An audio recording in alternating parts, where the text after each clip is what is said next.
Today,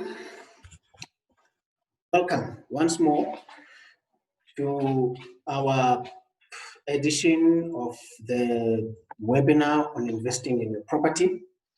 And today we are touching a different topic altogether, which is still under property investment. And that topic is your financial well-being, and which is basically financial planning. We done a video when we were live, and the technology decided to do its things again. Don't worry, we're learning, we're doing these things, we're getting better with each day. Now, how does my bookshelf look? Yeah? At least I didn't open the cupboard, put books in it. Okay. Okay, that was just to get us started. All right, I'm going to share a screen with you, and today's topic is basically on your readiness financially. Are you ready financially? Let me go back to the first slide. There you are. Are you financially ready to buy? So today we'll be talking about financial planning before anything else. So we'll be talking financial planning just to make sure that you are ready to buy, because it is still our responsibility in our one-stop shop, because we have a one-stop shop, property shop rather, which has got also YTT financial advisors as part of it. So when you come to us for us to assist you, we look at all at all your, should I say, financial matters. We look at the holistic financial picture. We don't just say here's a property, buy it. We walk with you through the whole process, and the product and the property rather is the end product. It is the final thing that comes as a recommendation to you. So that is why, yes, we will change it soon in our websites. You will not find properties that are really up for sale. There'll be one or two, but we'll start doing it as well, because then our clientele can go choose when we have already recommended. So that's how we do property at YDT Group. All right, now today we'll be touching at basic financial planning principles. Principles meaning these are the things that you can do even without us being there at a certain point, or means things that you can do even when your financial situation, income, standing has changed, where now you are perhaps earning 10 times more. Principle remains a principle. So that's why we're sharing principles in detail. We have forms that can help you at YDT Financial Advisors to do the whole thing and the whole process as we're talking now. Let's go. The fact is, we're only going to touch 5 points today, and the first point is budgeting. Budgeting is not what everybody knows it to be, or it is not done the way most people are doing it. Budgeting is not a, should I say, people look at what they should be doing as the budget, and as they should be paying, and they think that is the budget. No. A budget is what you are currently spending. Basically, it is your current financial mirror. On the 10th of July in 2020, if you were to sit down and look at how much you are spending money, that is your budget. And then we have different types of budgets, different levels of budgeting. So I would then recommend the way you budget is that you sit down now. As you are watching the webinar, you can, this recording, you could even pause while you are watching this on YouTube or whichever platform you're watching it. You can even pause, take out a piece of paper and write. Now, the questions that you ask yourself is, how much am I spending, or rather, what am I spending money on? And how much am I spending on that specific thing?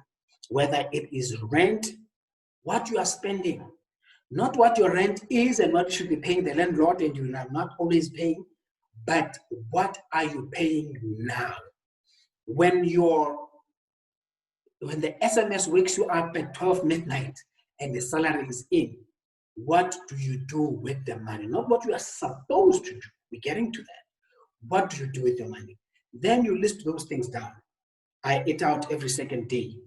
On average, 100 rand the bill. Then add that up to a month. I drive around a lot to visit friends.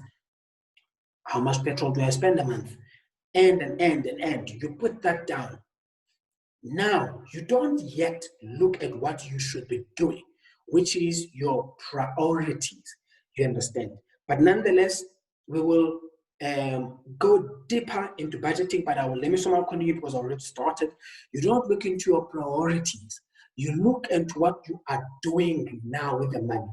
That not only does it reveal your current financial standing, it also reveals your current financial behavior. You get to see how you currently behave towards your income as it is now today. And then when you are done getting the picture in the mirror, you then create a secondary budget. Then you call that budget a priority budget, meaning according to priorities, this is what I am supposed to be doing with this money that I am receiving as an income. Here is what I am doing. Here is what I am supposed to be doing, minimum, which is my minimum responsibilities. Here I am supposed to pay the bank on my loan every month, 1,000 rand, but I'm paying nothing this side. Here I am supposed to be paying my landlord 5,000 rands a month. Here I am paying 2,000 rands. That is the difference between the two budgets. Now, and then you can create your third budget, which is then the budget that then we call the desired budget, which is where you would like to see your budget to be or to look like. And it might be immediate if you have got the ability, or it might be a long-term plan for that budget to look like that. But in the meantime, we look at this, which is the current spending patterns and what I'm supposed to be spending on. One of the examples I can make is you are supposed, which is what people sometimes forget and they choose to omit. It's other insurance, but mostly rates and taxes for your property, for those that own property. It is most of the people, it does not reflect on the current budget, but it is supposed to be a priority. Now, those are the differences. Now, where it becomes very uncomfortable is where now you are then supposed to shift this from here to here, because now you are supposed to be linking the two so that they work together. And that's where most people start to convince themselves or deceive themselves. And then they say, no, I don't need to budget. I know what I'm supposed to spend my money on, and I'm doing just fine the way I'm doing it. Because that person is afraid to actually look and see and have the real picture in front of them financially. They are just deciding to live in limbo most of the time in between. They know their priorities, and most of the time they know they are not fulfilling their priorities.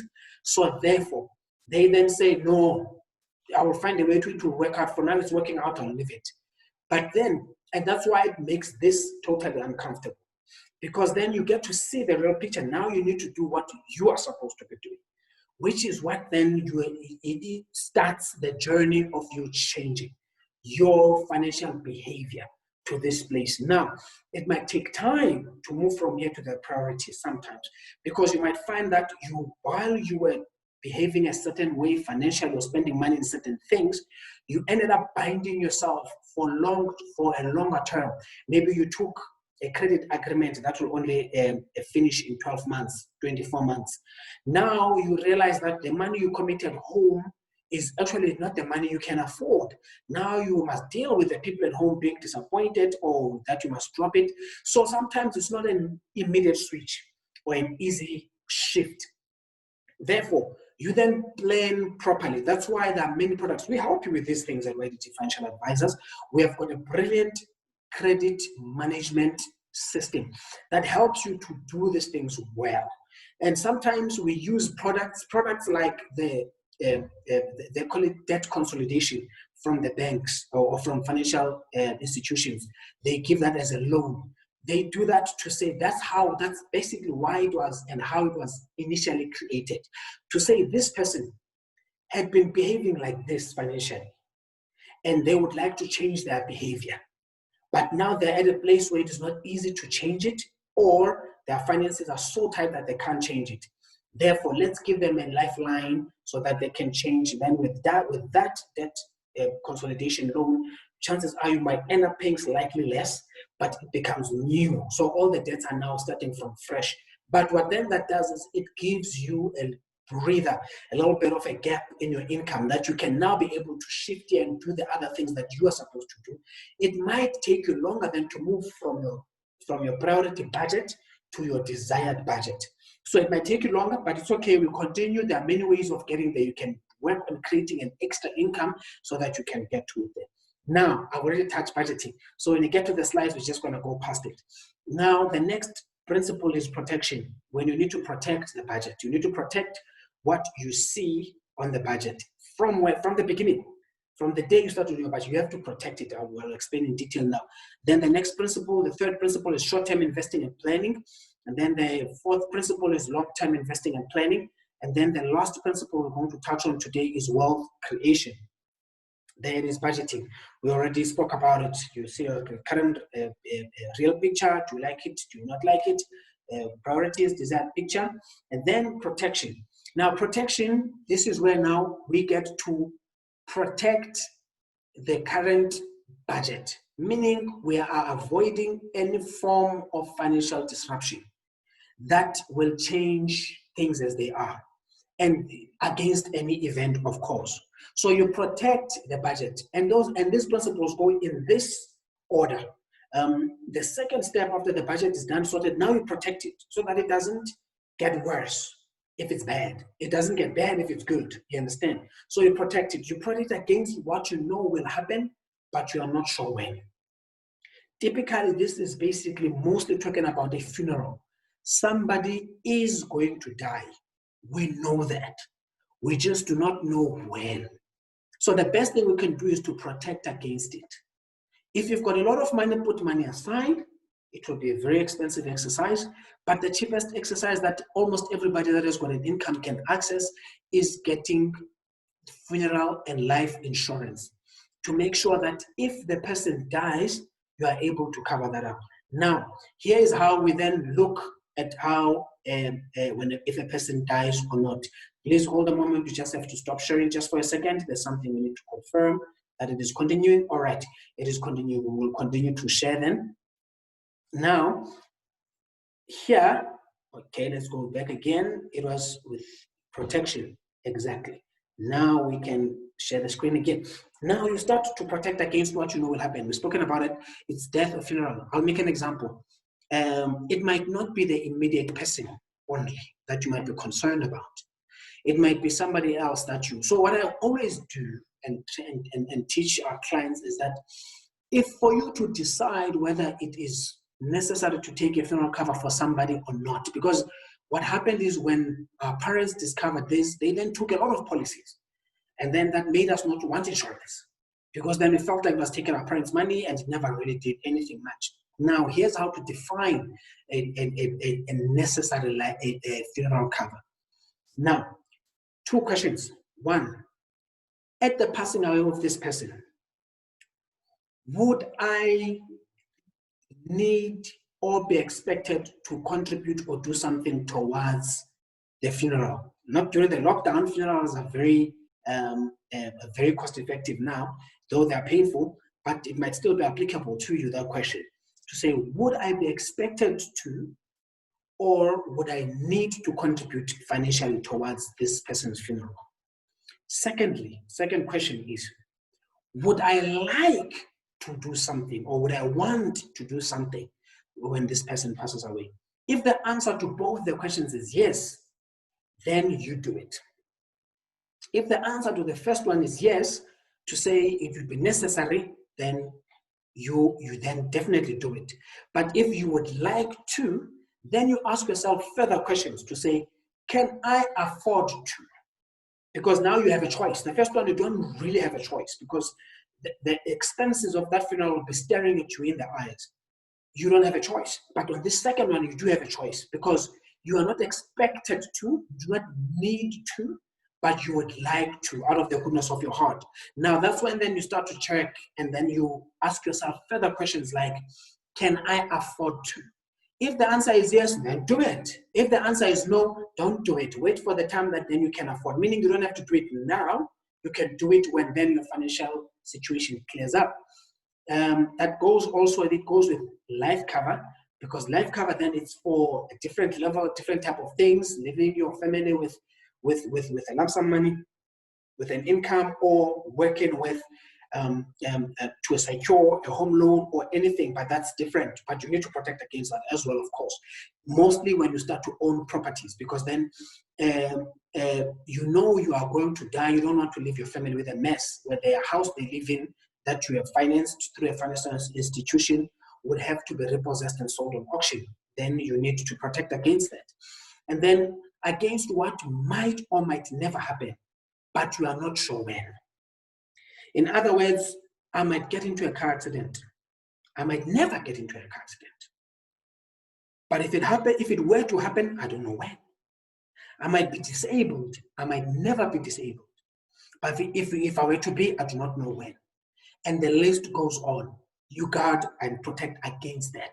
Because when it does happen, it will definitely affect or disrupt your financial standing. Now, if you realize this level of type of insurance or cover or protection is generally much cheaper, because the underwriters are aware that here the risk is way less, and therefore the premiums also become less. Then against what you know will happen and you do know when, and that is generally typically your child going to varsity. You know they're going to varsity and you do know when. You know that you are going to on retirement and you do know when, or at least you can plan when. You understand what I'm saying? So you protect against that, so that when that child goes to varsity, it does not disrupt your budget or your finances at that time in a way that you do not want to. Because now you must put together a quick loan or a quick amount for registration, and you must pay every month. You didn't prepare for this, you didn't plan for this. Now you end up taking loan upon loan upon loan upon loan, which end up disrupting your financial standing. Okay? Now, when you're protected, now you start to invest. Now you start to save and plan, and because now you know that though insurance cannot cover everything, and though in life it cannot protect against everything, but you have done to the absolute minimum protected your current financial standing, that certain events don't really interrupt it to a certain extent. You understand? Now, here, these are short-term investments or planning that you do towards to a maximum of 5 years. The first thing you do is to open a bank account.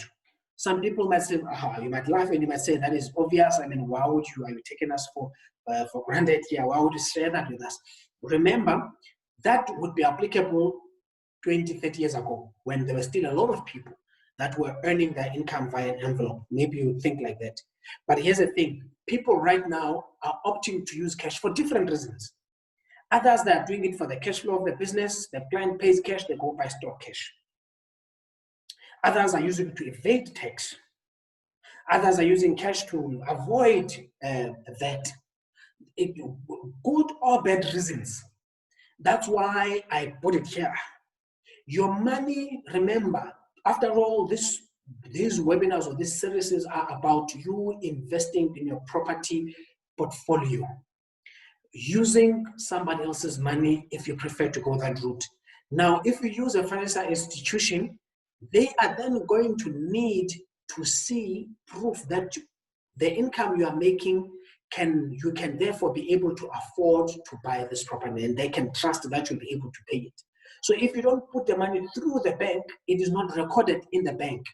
They will not take your record that you put in your computer or in your books in your business or wherever you're getting it. If you're doing an extra income thing, it carries weight when it shows on the bank statement, because then they know if it's in the bank statement, therefore it is going through properly, and chances are you might need you are paying tax for it, which is they want to know that you are tax compliant as well. So you must then choose, if you are the person that is using cash to evade tax, that I want to evade tax for the rest of my life and not grow, then I must buy my things cash, and hopefully the tax never catches you. I would never recommend that you evade tax, but it helps that your money goes through the bank all the time. Secondly, you open a 32-day notice account or 30-day notice account. I'm using the term because that's the term we would all easily understand and catch. But the point of you investing in this, it is to create your emergency fund.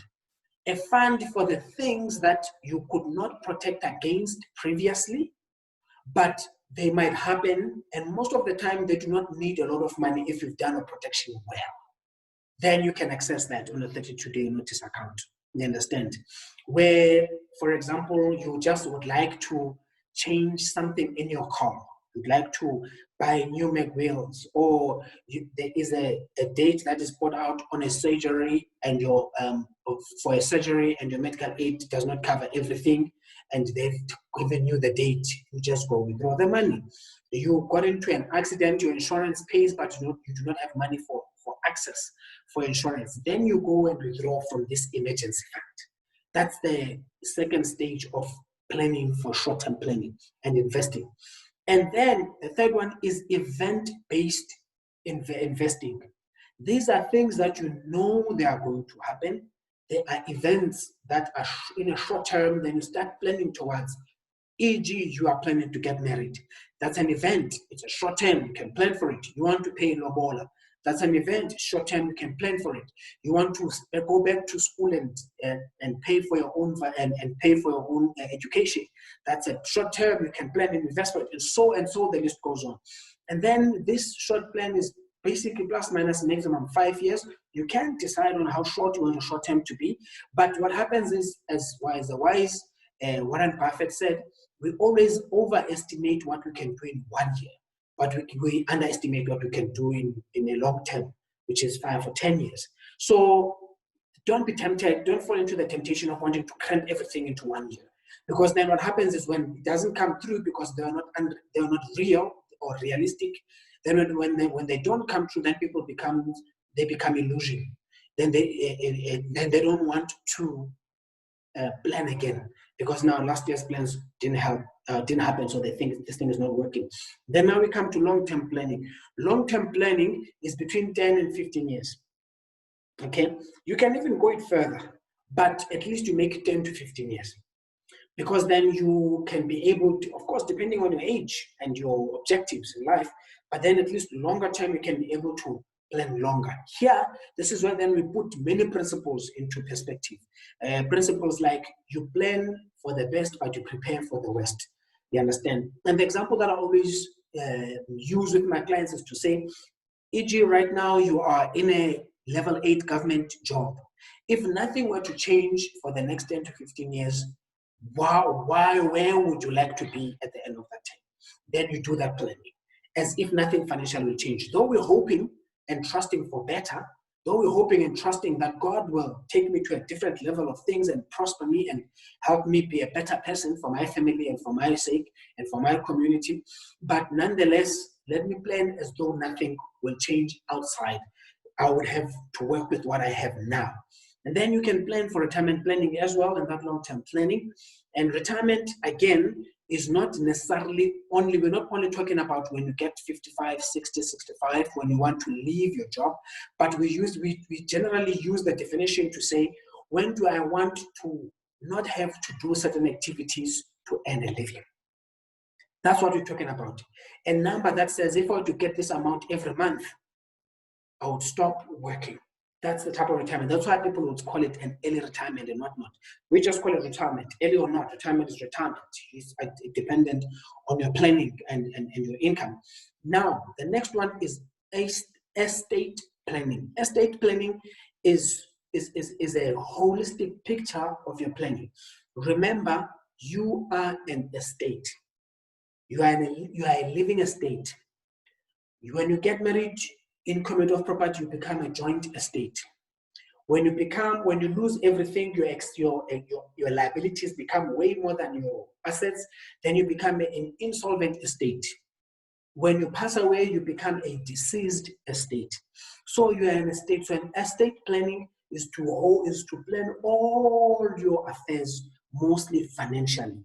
And this is what the doctors refer to when they say, let's say you have been diagnosed with a dreadful disease, and they say you only have a couple of months to live. And then they say to you, there's nothing we can do for you, sir. Please go home and put your affairs in order. That's what they're talking about. They are saying, go plan your estate properly, because your estate is about to be a deceased estate. You need to make sure that things are in place. Now here, of course, you don't wait for that time to plan for such. You plan it in advance. Other people would say, I'm the breadwinner, I am a father, I am a husband, and I've got children. I'm the only one who is working. Now, if I were to pass away, I want to make sure that my wife and my children still receive the same net income every month that I am receiving while I'm here. Then you sit down with a financial planner. That is why I always recommend you use a professional for whatever you do. Because then a financial planner has got systems and calculators and ways of calculating and work it out backwards. To say for you to still have that 20,000 rands net income a month that you are currently having now, even when you are not here, should you die any minute, should you die. Now, this is what you need to put in place as provisions to make sure that happens. As well, other people, they put in their will as well, that the same thing. But then if you have not made provision for that, then those are wishes. Your will is there, but it does not have financial weight to fulfill what you've written down. So therefore, you do your estate planning. Sometimes the will and what other people do, trusts, they flow from the estate planning, where a person says, okay, I have made provisions on my estate planning with my financial advisor. I've put my wishes down on a will, and I've said on that will, on the day that I die, a trust must be opened, which is called a testament trust, must be opened, and that trust must operate in this manner based on the will and must take care of my family. That's why you get trust fund babies. So this is where you do proper long-term planning. Mostly now you are looking mostly internally and your immediate responsibilities or those you are responsible for. And then the last stage of the financial planning that we're going to look at today is the wealth creation stage. Now, this is the stage where you have got your savings, you've got your investments, you've got your protections, your budget is good, you are happy. Then you come to this stage. Now, what used to happen is for a while, mostly when the market started to open up to and the number of Black professionals started to increase, because people were not happy about our previous generation, and most of us are coming from not so great financial backgrounds. Now we were starting to be exposed to things like stock trading, to things like JSE, to big investments. And all of a sudden I can make money, I see how I can make money. So what then we did, we jumped from budget straight to here. Because you didn't like insurance, you didn't like anything, so you were tired of it, you just wanted to do this, which was wrong. And as a result, most of those people, if you were to ask them now, they will tell you that I then ended up and got myself into a lot of debt. Now I'm coming out of debt. And some of them still don't know how they got out of debt. They blame the situations. They say, but my mother died and I had to bury my mother. So that's how I got into debt. I couldn't control my mother dying. Correct, you couldn't control your mother dying.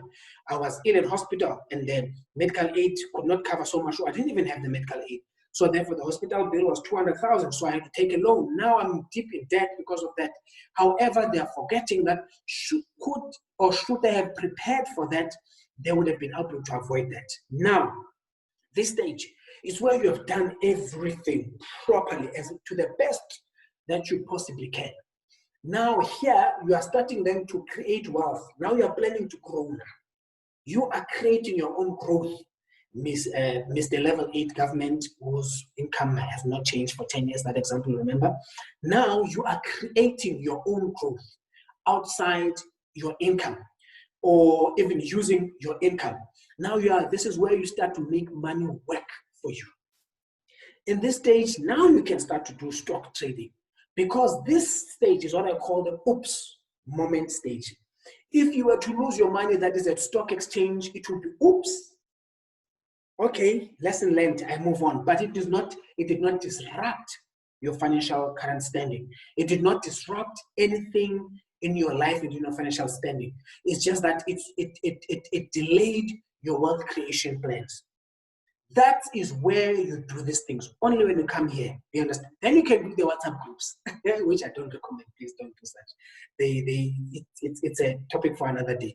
But they will not really. They're not real, and they won't stand the test of time. So never put all your money in such things. All right. Now, then you can start to create a passive income. Why am I saying only here must you create a passive income where you do need to income in the budget stage already, so that you can change from your behavior to the budget that is a priority budget. So why am I saying only here? Because financial behavior is more important to change, or should change. The priorities are, you should change your financial behavior. You should prioritize, rather, see, English now is coming there. You should prioritize changing your financial behavior than to increase your income. Because if you do not change your behavior with the little money that you have, you are going to take yourself and your behavior to the same place where you start to earn 10 times more. Look, I've done financial planning for 13 years now, I believe, if not more. Now, in all this time, no, it's actually more. It's actually since 2004, beginning of the year. So it's 16 and a half years. So here is what happened. In almost 16 and a half years, I've always done financial planning. And that's my first job, and that's what I've been doing since. It's my first love, actually. So I've had clients. I'm listening very carefully. I've had clients who earn 2,000 rands a month. And I've had clients who earn over 300,000 rands a month. And all of them, when the behavior is not right, are saying the same thing. I wish my income would multiply 100 times. Says the guy who's earning over 300,000. The same thing that is said by the guy who's earning over 100 times less. So, and what does that then mean? It means it's behavior. Financial thingy is behavior.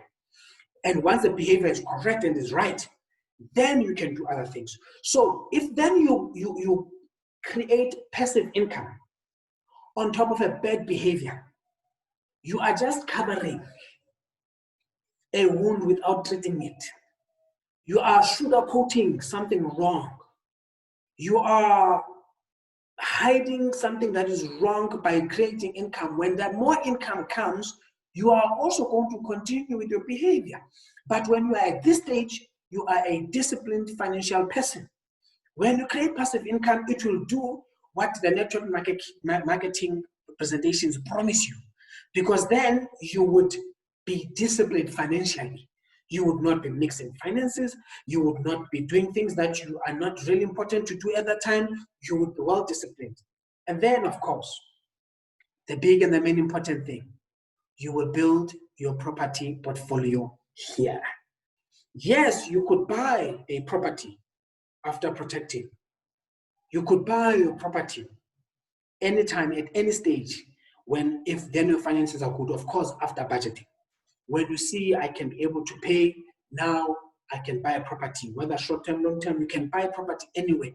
Here, I'm talking about building a portfolio. Because if you build your portfolio without protection after budgeting, the portfolio is exposed and the portfolio could crumble down. So that is why then it is best that then you only start to build a portfolio when you know that your things are put properly and in place. And of course, like I told you, we at YDT Group can help you with that. We've got a group of companies that have come together to form the One-Stop Property Shop, where we help people create wealth and build legacies through property ownership, and doing so conveniently. We have got property developers where we help build that home, renovate it. We have got YDT real estate agents where then we help you buy, sell, manage your property in it properly. We have YDT home loans where we help you in-house apply for a home loan through many different financial institutions. We have YDT financial advisors where we help you protect with insurance, with planning, and everything there that you need to do be done properly. And within the YDT group, though it is independent but a lifetime partner, if you may call it, we have ND attorneys that then work with us to do all the transfers. So everything is in one-stop shop. So you have no excuse now. Yes, it is the world's first real one-stop shop for properties, and we can help you. Wherever you are in South Africa and even in the whole world, we have already done some transactions outside of South Africa. Therefore, we will be expecting you to contact us. Feel free to get in touch with us There are the contact details. Our email is inquiries@ydtgroup.co.za. You can, however, also follow us on all our social media platforms. On Facebook, you'll find YDT Group. We've got a page. You like the page, you'll be able to see the things that we post up there. In Instagram, we are there. The webinar that was done earlier on was also live on Facebook and Instagram. On Twitter, YDT Online. On YouTube, YDT Group, please, which is where you are watching now, I believe. Don't forget to subscribe so that you can get more of these. I thank you for tuning in. I thank you for watching this webinar. And may God be with you. Let's plan together. Let's plan for great things. Take care. Cheers now.